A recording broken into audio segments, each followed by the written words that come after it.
اس کی opening statement کے بعد اب اس کا ایک ایڈوائزر جو پہلا مشیر ہے وہ خطاب کرے گا مجلس شورا سے. شروع وہ اسی طرح ہی ہوگا جس طرح کسی بھی مشیر کی عادت ہوتی ہے کہ وہ تھوڑا سا مکھن لگانے کی کوشش کرے گا اور پھر کچھ باتیں بھی کرے گا, کام کی باتیں بھی کرے گا اور ایسی باتیں کرے گا جس میں ہمارے لیے بہت بڑے سبق ہے. اس میں کیا شک ہے کہ محکم ہے یہ ابلیسی نظام, کہ اس میں تو کوئی شک نہیں ہے میرے آقا. یعنی وہ ابلیس کو کہہ رہا ہے کہ یہ جو آپ کا نظام ہے یہ تو بڑا محکم ہے, بڑا پختہ ہے. It has been established. پختہ تر اس سے ہوئے غلامی میں عوام, جو عوام ہے پوری دنیا کے جو لوگ ہیں وہ اس کے اندر اب پختہ ہو چکے ہیں اس کی غلامی میں. آپ فکر نہ کریں, یہ آج سے 100 سال پہلے آپ امیجن کریں, ابھی تک جو کلونیل پاورز ہیں انہوں نے بہت سے مسلمان ملکوں کو بھی فتح کیا ہوا ہے اور پوری دنیا کے اندر یہ کلونیل بادشاہتیں قائم ہیں, اور مسلمان ملک بھی جو چھوٹے موٹے آزاد ہو رہے ہیں ادھر بھی بادشاہتیں ہیں, اور کسی اور نظام کا تو کہیں دور دور تک نظر بھی نہیں آتا.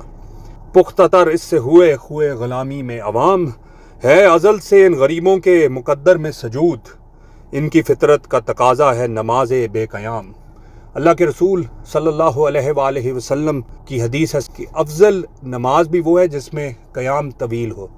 تو وہ ابلیس کا مشیر کہہ رہا ہے کہ اب ان مسلمانوں کے مقدروں میں وہ اب سجدے ہی رہ گئے. ان کو کوئی تکلیف ہوتی ہے تو فوراً سجدے میں گزرتے ہیں, یا اب ان کا قیام کرنے کی, خود اپنے لیے کھڑے ہونے کی اور لڑنے کی اب عادت رہی نہیں ان کو. آرزو اول تو پیدا ہو نہیں سکتی, کہیں ان میں کوئی اول آرزو پیدا نہیں ہوتی, کوئی اوریجنل تھاٹ ڈیولپ نہیں ہوتا, اپنی اس حالت سے باہر نکلنے کی کوئی ان میں تمنا نہیں ہوتی. ہو کہیں پیدا تو مر جاتی ہے یا رہتی ہے خام.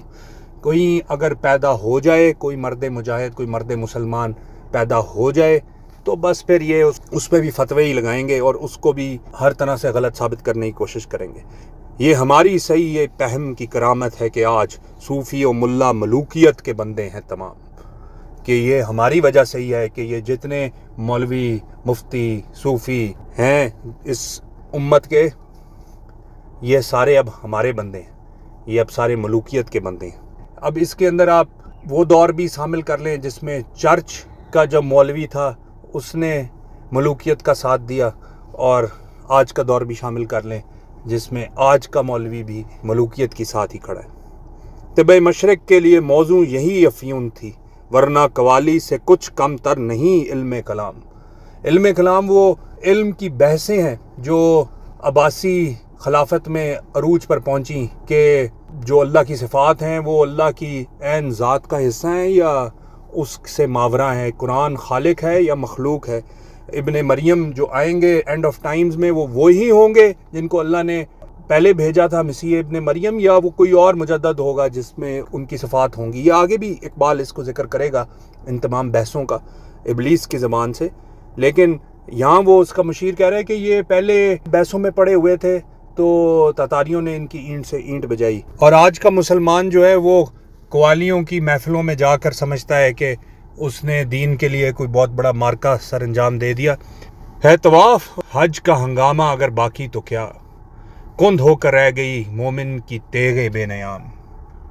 یہ سیلف ایکسپلینیٹری ہے کہ طواف بھی ہو رہا ہے, حج بھی ہو رہا ہے, 20 ملین 30 ملین 40 ملین کا ریکارڈ قائم ہو رہا ہے, لیکن مسلمان جو 400 500 1000 2000 لاکھوں سے نبٹ جاتے تھے اور اللہ کا اور اللہ کے رسول کا نظام نافذ کر دیتے تھے اس دنیا میں, اب وہ اس ابلیسی نظام کے ماتحت ہیں. تو فکر نہ کرے میرے آقا, کس کی نومیدی پہ حجت ہے یہ فرمان جدید, ہے جہاد اس دور میں مرد مسلمان پر حرام. اب یہ جو آج سے 100 سال پہلے جس نے کہا تھا وہ غلام احمد قادیانی تھا, جس نے کہا تھا کہ اب دور حاضر کا جہاد ہے وہ قلم سے ہے, اور کیونکہ اس نے نبوت کا دعویٰ کر دیا تھا اور اس کو شروع میں جو تھوڑی پذیرائی ملی لوگوں سے, اس کے فالوورز بھی ہو گئے اور ایک فرقہ علیحدہ جنم پا لیا, اور اس نے پھر اپنی کتابوں میں بھی یہ لکھا کہ اب یہ دور حاضر کا جو جہاد ہے وہ بالقلم ہوگا, بالسیف میں ختم کرتا ہوں. یعنی اب جو بھی کوئی مرد مسلمان نے بقول اس کے کوئی قائم کرنا ہے نظام تو وہ قلم کے زور پہ ہوگا, اور جہاد یا قتال فی سبیل اللہ کا ذکر جو ہے وہ اب آؤٹ ڈیٹ ہو چکا ہے, نعوذ باللہ.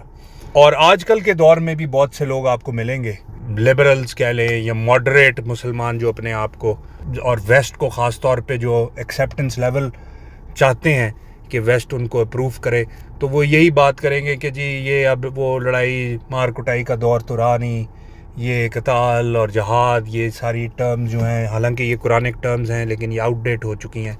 تو خیر یہ تھا جی پہلا مشیر جس نے ابلیس کو اس کے کارناموں کے بارے میں بتایا ہے۔ اب یہاں سے سوال جواب شروع ہوگا۔ اگلے کلپ میں ہم دیکھیں گے کہ دوسرا مشیر ایک بہت امپورٹنٹ کویسچن کرنے لگا ہے، وہ کس بارے میں ہوگا؟ وہ ڈیموکریسی کے بارے میں ہوگا، پھر آگے جا کے کیپٹلزم کے بارے میں، کامونزم کے بارے میں بحث ہوگی، وہ بات سننے والی ہے۔ آگے بات اور انٹرسٹنگ ہوتی جائے گی انشاءاللہ۔ پھر اگلے کلپ میں آپ سے بات کرتے ہیں۔ اللہم صلی علی محمد نبی الامہ وعلی آلہ وسلم تسلیما۔